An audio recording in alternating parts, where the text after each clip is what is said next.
Want to speak real Polish from your first lesson? Sign up for your free lifetime account at polishpod101.com. 10 questions you should know in Polish. So let's start. Jak się nazywasz? What's your name? Jak się nazywasz? What is your name? So if you meet somebody and you ask this person, jak się nazywasz? You may hear an answer like, nazywam się Ania. My name is Ania. Ania is actually a pretty common name in Poland. Or nazywam się Marzena. My name is Marzena. Jak się masz? How are you? Jak się masz means how are you? And you may hear an answer like dobrze, which means good. But actually, probably more often you will hear a very, very long answer and it won't be good. Because in Poland, it is not so common to ask, jak się masz. You do ask that, but you ask that only, people you are very close friends with. And you kind of need to expect a longer answer and that people will actually tell you the truth about their life and what wrong happened in it. And it's usually wrong because Polish people love complaining. So be careful with this one. If you don't have time for a longer talk, just don't ask it. Skąd jesteś? Where are you from? Skąd jesteś? Where are you from? So you may hear this question if somebody notices that you are not from Poland. And for example, if you are from America, you can answer z Ameryki, from America. So basically you just put z and then the country. Kiedy masz urodziny? When is your birthday? And if you make new friends, you may hear a question like, kiedy masz urodziny? Which means, when is your birthday? And a good answer for that would be just giving, the month and day. You don't have to answer in a whole sentence. So you can say, for example, 8 lutego. 8 lutego, which is February 8th. This is actually my birthday. Gdzie mieszkasz? Where do you live? Another question you may hear is, gdzie mieszkasz? Gdzie mieszkasz? Gdzie mieszkasz means, where do you live? And when you can answer like in details, telling the street, saying the street and everything else, or you can just, say, mieszkam w Krakowie, which means I live in Krakow. Gdzie pracujesz? Where do you work? Another question you may hear in Poland is, gdzie pracujesz? Where do you work? And it can be about the place, or it can be about the company. So, for example, if you don't want to say the company or you are like, reluctant, you just want to say, okay, I work in Krakow, you say, pracuję w Krakowie. If you want to say the company, on the other hand, you can just say, pracuję w and change Krakowie, Krakow, to the name of a company. Jaki jest twój numer telefonu? What's your phone number? If somebody likes you really much, then they may ask about your phone number, saying, jaki jest twój numer telefonu? What is your phone number? So you can answer that saying, mój numer telefonu to 693 408 896, which means my number is 693 408 896. Just notice that in Polish we usually break it into like groups of 3 and we say not 693, we say 693, which is 693. Gdzie się nauczyłeś polskiego? Where did you learn Polish? Now, because studying Polish it's not so common and you don't actually learn it at school in a lot of countries, you may hear a question, gdzie nauczyłeś się polskiego? Where did you learn Polish? Well, you can answer, for example, w szkole językowej, which means in language school. Czy lubisz polskie jedzenie? Do you like Polish food? Another question you may hear as a foreigner is, of course, do you like Polish food? Which in Polish is, czy lubisz polskie jedzenie? Czy lubisz polskie jedzenie? you can answer whatever you want, like if you like it. If you don't like it, don't feel, like embarrassed and just say it straight, because people will just feed you with Polish food that you don't like. But if you like it, you can say uwielbiam, which means I love it. Kiedy przyjechałeś do Polski? When did you come to Poland? Now, once you come to Poland and you start living there, you will probably hear this one a lot. Kiedy przyjechałeś do Polski? When did you come to Poland? So, if it's like for you 3 years, you can say przyjechałem do Polski 3 lata temu. I came to Poland 3 years ago. 10 phrases to amaze native speakers. So, let's go! Dziękuję, ale nie jestem Polakiem. Thank you, but I'm not Polish. Dziękuję, ale nie jestem Polakiem. Thank you, but I'm not Polish. So I guess after long years of studying Polish, somebody can mistake you for an actual Polish person, and then you can say, oh, no, thank you, I'm flattered, but I'm not Polish. Dziękuję, ale nie jestem Polakiem. Nauczyłem się mówić płynnie w ciągu zaledwie roku. It took me only a year to become fluent. Nauczyłem się mówić płynnie w ciągu zaledwie roku. Nauczyłem się mówić płynnie w ciągu zaledwie roku. It took me only a year to become fluent. Nauczyłem się mówić płynnie w ciągu zaledwie roku. And if you're a girl, you want to change this nauczyłem się into nauczyłam się. Nauczyłam się mówić płynnie w ciągu zaledwie roku. Będę mówił po polsku jak Polak w 3 lata. I will speak Polish like a Polish person in 3 years. Będę mówił po polsku jak Polak w 3 lata. I will speak Polish like a Polish person in 3 years. That can be a goal for you to achieve and kind of something you can do. So, please try. Good luck. Powodzenia. Uczyłem się polskiego przez 10 lat. I've been learning Polish for 10 years. Another thing that will leave people impressed is saying that you've been learning Polish for very, very long time. And you can say, uczyłem się polskiego przez 10 lat. I've been learning Polish for 10 years. And remember, if you are a girl, you want to change uczyłem się into uczyłam się. Mogę oglądać polskie filmy bez napisów. I can watch Polish movies without subtitles. Mogę oglądać polskie filmy bez napisów. I can watch Polish movie without subtitles. This is something that will really impress people, and I guess you can achieve it by watching a lot of movies and then studying Polish with polishpod101.com. These two methods combined will lead you to success. Potrafię zapamiętać około 50 nowych polskich słów dziennie. I can memorize around 50 new Polish words a day. Potrafię zapamiętać około 50 nowych polskich słów dziennie.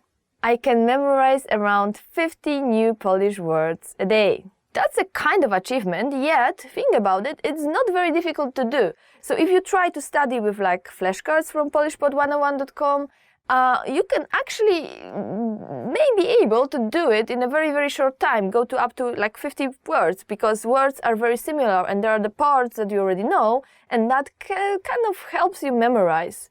So be sure to think about it whenever you're learning a new word. Polski jest fajny i prosty w nauce. Polish is fun and easy to learn. I guess a lot of native speakers think that Polish is very difficult, and this, so you can amaze them by saying polski jest fajny i prosty w nauce. Polski jest fajny i prosty w nauce. Polish is fun and easy to learn. Well, I would be amazed if somebody told me that, so please try it out on your Polish friends. Mówię nie tylko po polsku, ale jeszcze w kilku innych językach. Apart from knowing Polish, I can speak a few other languages as well. Another thing that many people find amazing is if you can speak not only Polish but other languages as well. So in that case you can say mówię nie tylko po polsku, ale jeszcze w kilku innych językach. Apart from knowing Polish, I can speak few other languages as well. That's definitely something to amaze your friends. Uczę się polskiego samodzielnie. I'm learning Polish all by myself.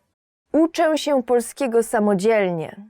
Uczę się polskiego samodzielnie. Which means I'm learning Polish by myself. I'm learning Polish by myself. Polish is a very difficult language to learn, so learning it by yourself is actually very difficult. It requires some time, it requires effort. Yet, if you can do it, that's really amazing. Go for it. Nie mam najmniejszych problemów z polską ortografią. I have no problems with Polish orthography. So what is the most difficult part in studying Polish? Well, somebody would say it's an aspect, but I guess there is another part that's very difficult, and it's orthography. And actually, orthography is difficult not only to foreigners, it's very difficult to Polish people as well. And we got a lot of people, not even our president can spell some words, so please watch news for that one. So, if you want to impress somebody, you can say, nie mam najmniejszych problemów z polską ortografią, which means I have no problems with Polish orthography. That's actually cool. I do have problems with Polish orthography, so I would be impressed. In this lesson, you're going to learn how to introduce yourself in Polish. We'll start speaking right away. But first, it's important to clarify that in Polish often there is a difference between formal and informal language. Let's first see how Polish people introduce themselves in an informal situation. Cześć, jestem Joanna. Hi, I'm Joanna. Cześć, jestem Joanna. Miło mi cię poznać means nice to meet you, but Polish people don't really use this phrase. In informal situations, it's better if you just say miło mi. Start by saying cześć, jestem, then say your name. Cześć, jestem Joanna. Finally, if you want, say miło mi. Cześć, jestem Joanna. Miło mi. And now let's see the same sentence in formal speech. Dzień dobry, nazywam się Joanna Suchecka. Miło mi pana poznać. Good day, my name is Joanna Suchecka. Nice to meet you. Dzień dobry, nazywam się Joanna Suchecka. Miło mi pana poznać. This is what you say if you're talking to a man. If you're talking to a woman, say dzień dobry, nazywam się Joanna Suchecka. Miło mi panią poznać. Dzień dobry, nazywam się Joanna Suchecka. Miło mi panią poznać. So what has changed from the previous introduction? Let's take a close look at these expressions together. Cześć has been substituted with the formal greeting dzień dobry, Polish for good day or good morning. Jestem Joanna also changed. Jestem simply means I am. However, during a formal self-introduction, you should avoid saying this. It's better to say nazywam się Joanna Suchecka, which means my name is Joanna Suchecka. Also, in formal situations, please remember to say your full name. Finally, pay attention to the ending. We went from miło cię poznać to miło mi pana or panią poznać. We changed cię into pana or panią. If you use cię, you're addressing someone around your age. But if you find yourself in a formal situation or talk to a person who's older than you, use pana to address a man or panią to address a woman. One more time. The informal way to introduce yourself in Polish is cześć. Jestem Joanna. Miło mi. The formal way to introduce yourself is dzień dobry. Nazywam się Joanna Suchecka. Miło mi pana poznać. Or dzień dobry. Nazywam się Joanna Suchecka. Miło mi panią poznać. Now it's time for Joanna's insights. If you feel confused about the nice to meet you part, feel free to skip it. As I mentioned before, Polish people don't use it much. When you introduce yourself, it's a good habit to shake hands. It doesn't matter whether you're meeting a man or a woman. Do the handshake. Remember to make it quite firm. If your hand is too loose, it gives the other person a bad impression. We also say it feels like holding a dead fish. Want to speak real Polish from your first lesson? Sign up for your free lifetime account at polishpod101.com. In the last lesson, we learned how to introduce ourselves in Polish. In this lesson, we're going to learn how to use good manners as we thank people. Gotowi? Are you ready? Let's start. There are two ways to thank someone. Let's start with the easiest one. It's just one word. Dziękuję. Dziękuję. Dziękuję means thank you. When saying thank you very much, you just need to add bardzo. Dziękuję bardzo. If we want to thank a friend, usually we use a different, more casual word. Dzięki. Dzięki. Dzięki is very similar to the English thanks, so you shouldn't use it when your friend did something especially nice for you or when the situation is serious. We usually use it to thank for small favors. For example, if a friend bought a drink for us, lent us a pen, helped us carry our bags, and so on. How do you answer? It's easy. Here are two different ways to do it. The first is nie ma za co. Nie ma za co. This means you're welcome. Nie ma za co can be used with anybody, except in a very formal situation. In such cases, it's better to use this expression. Przyjemność po mojej stronie. Przyjemność po mojej stronie. Literally, this phrase means pleasure is on my side. It's not a very common thing to say among young people, or between friends and family members. But it will be considered very good manners if you answer with this expression in a formal situation, such as while talking to your boss or speaking to someone much older than you. You can also simply say it to someone you don't know very well. So when someone says dziękuję to you, you can reply with nie ma za co or przyjemność po mojej stronie. If you hear dzięki, it might be a bit too much to respond to this casual phrase by saying nie ma za co or przyjemność po mojej stronie. So how might you react then? You have two options. First one is just to say nothing. Don't worry, it's a normal thing to do. The second option is to say spoko. Spoko. This means something like it's cool. If you want, you can also answer using this phrase. Nie ma problemu. Nie ma problemu. This means it's no problem. Now it's time for Joanna's insights. If you want to keep it simple, just use dziękuję or dziękuję bardzo when you want to thank someone. It doesn't matter whether the situation is formal or informal. It's always the same. Remember not to say przyjemność po mojej stronie to your friends, because it will sound a little bit weird. If someone thanks you saying dzięki, just answer spoko. But please note that these two words are very casual. In the last lesson, we learned how to thank people by saying dziękuję. In this lesson, we will learn some of the most common greetings used in Poland. Gotowi? Are you ready? Zaczynamy. Let's start. There are a few informal greetings in Polish. Cześć. Cześć. Cześć means hi or hello. Another informal greeting is siema. Siema. This phrase also means hi, but it's used only by young people. Another very common greeting is hej. Hej. Hej. Hej is very easy because it's exactly the same as English hey. All these greetings are very informal, and we should only use them with friends or close relatives. Now let's move on to formal greetings in Polish. There are only two that you need to know. We'll start with dzień dobry. Dzień dobry. Literally, dzień dobry means good day. We can use dzień dobry during the whole day, from early morning until evening. If it's the evening, we would say dobry wieczór. Dobry wieczór. What should you say when you leave? Polish people usually say do widzenia when living in a formal situation. Do widzenia. Do widzenia means goodbye. If, however, we are saying goodbye to friends or relatives, we can use the informal papa. Pa, or simply pa.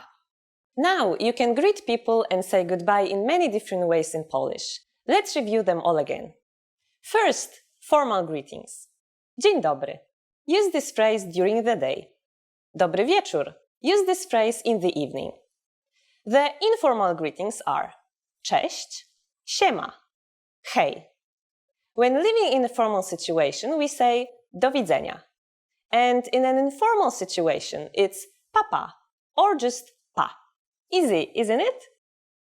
Now it's time for Joanna's insights. Do you remember siema? It's an abbreviation of jak się masz, which means how are you? but we just use it in the same way as hi. It's a very common greeting among young people. You will find, as you continue to study Polish, that new greetings constantly appear among young people who often come up with new uses for well-known phrases or their abbreviations. In this lesson, we are going to deal with the verb to be, in Polish być. When you meet a new person in Poland, they might ask you skąd jesteś, which means where are you from? Skąd means from where. Jesteś is a conjugated form of być, which means to be. So we have a very simple question. Skąd jesteś? Skąd jesteś? If we ask this question to a person much older than us, or a person we don't know very well, we have to use the already well-known words pan or pani. Now please try making this sentence formal by adding pan. Did you get it? Now let's check. Skąd pan jest? And if we are talking to a lady, we will ask skąd pani jest? Easy, isn't it? Answering this question isn't difficult either. You just say jestem, which means I am, then z, which means from, and finally the name of the country you come from. For example, jestem z Anglii. I'm from England. Jestem z Anglii. Just replace England with your own country. I'm from America. Is jestem z USA. I'm from Germany is jestem z Niemiec. I'm from Italy is jestem z Włoch. I'm from France is jestem z Francji.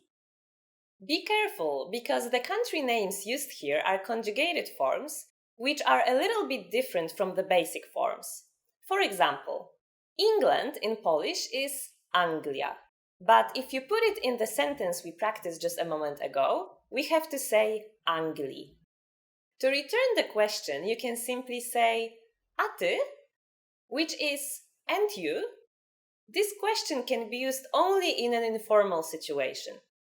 For formal situations, I'm sure you already remember what words we have to add.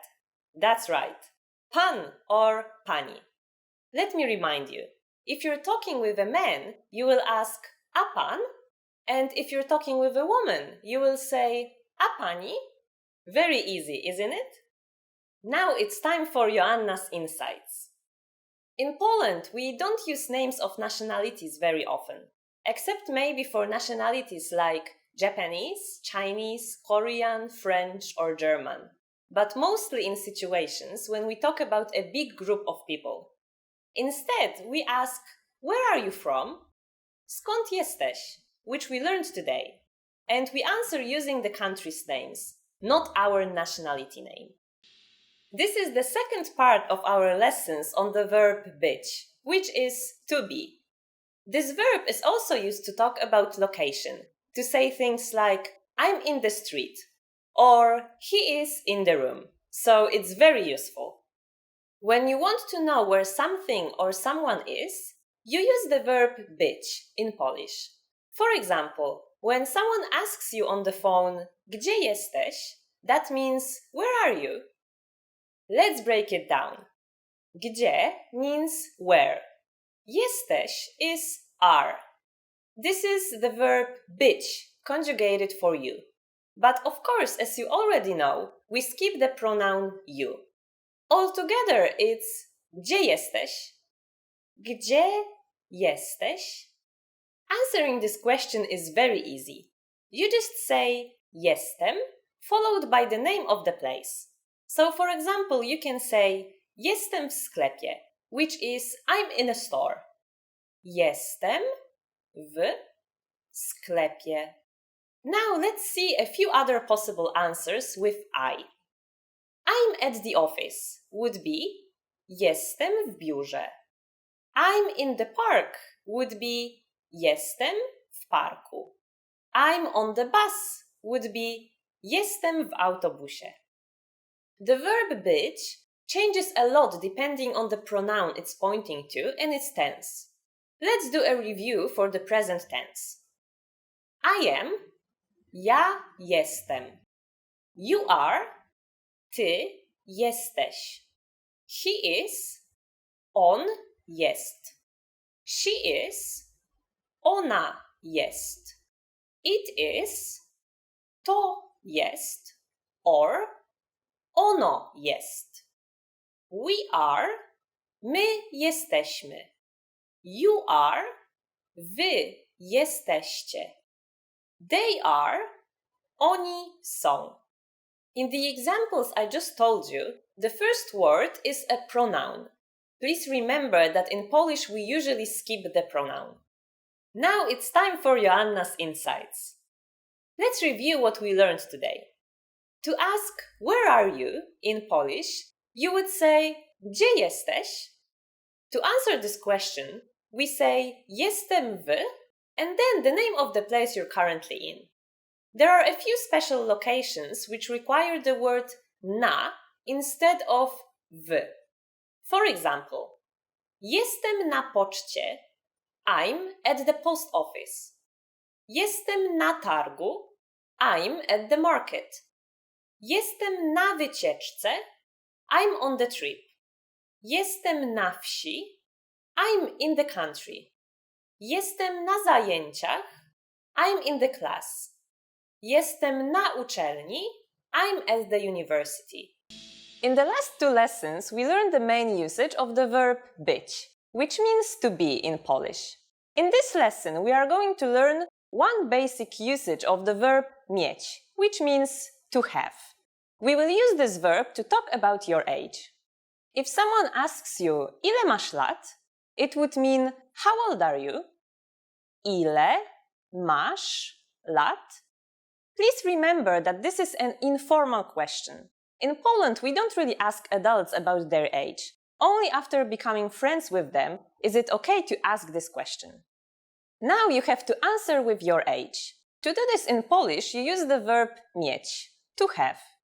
Here are some examples. I am 18. Mam 18 lat. I am 20. Mam 20 lat. I am 25. Mam 25 lat. I am 40. Mam 40 lat. As you can see, it's a very simple type of sentence. Let's have a closer look. Mam means I have. This is the conjugated version of mieć. 18 is 18. We learned about numbers back in lessons 6 and 7, so I hope you remember them. And then we just add lat, which means years. Mam 18 lat. There's a chance you can also hear the following question. Który jesteś rocznik? Który jesteś rocznik? It literally means of which year are you? Then you have to answer with the year you were born in. We are quite lazy with saying big numbers, so we usually try to make it as short as possible. For example, if you were born in 1985, you would just say 85. 85. Just use the last two digits. Let's practice that. Let's say you were born in 1990 as someone asks you, który jesteś rocznik? Your answer will be 90. If you were born in 1976, you will use the last two digits again, saying 76. Only if you were born after 2000 do you have no choice but to say the whole year. Now it's time for Joanna's insights. Please remember that asking about someone's age is only okay if the person you're talking with is young or your friend. Adults usually don't ask this kind of question. Here's some very important information for men. Don't ask women about their age. Very often, even a girl in her 20s might feel uneasy if you ask this kind of question. So if you want to show good manners, don't ask women about their age. Want to speak real Polish from your first lesson? Sign up for your free lifetime account at polishpod101.com. Cześć! Cześć. Jak się masz? Dobrze, a ty? Świetnie. Cześć. Hej, Jak masz na imię? jestem Gosia, a ty? Jestem Alex. Miło mi. Fajne masz imię. Dzięki. Jak ci idzie nauka? Chyba dobrze. Jakieś problemy? Tak, wymowa. Litery ż albo ź są bardzo trudne. Nie martw się, dobrze ci idzie. Przepraszam panią, Tak? upuściła pani rękawiczkę. Naprawdę? Tak, proszę. Dziękuję bardzo. Hej, Alex. Cześć, Skąd jesteś? jestem z Australii, a ty? Jestem z Polski. Super. First, you'll see an image and hear a question. Next comes a short dialogue. Listen carefully and see if you can answer correctly. We'll show you the answer at the end. Are you ready? Mężczyzna i kobieta rozmawiają. Co zrobią w pierwszej kolejności? Co chcesz dzisiaj robić? Chcę iść do kina. Dobra, ja chcę obejrzeć mecz bejsbolowy w telewizji. Ja chcę jeszcze iść na zakupy. Mecz zaczyna się o 13:00. Dobrze, więc najpierw obejrzymy film i potem możesz obejrzeć mecz. W porządku. I na zakupy pójdziemy wieczorem.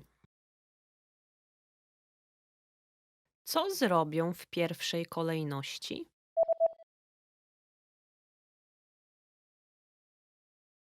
Mężczyzna i kobieta rozmawiają. Co zrobią w pierwszej kolejności? Co chcesz dzisiaj robić? Chcę iść do kina.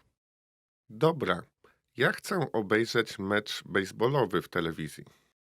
Ja chcę jeszcze iść na zakupy. Mecz zaczyna się o 13:00. Dobrze, więc najpierw obejrzymy film i potem możesz obejrzeć mecz. W porządku. I na zakupy pójdziemy wieczorem. Kobieta je obiad w restauracji. Co zamówi? Po obiedzie kawa czy deser dla pani? Co jest na deser? Mamy budyń i jabłecznik. Poproszę kawę. Kawa z cukrem i mlekiem? Poproszę tylko z mlekiem. Co zamówi?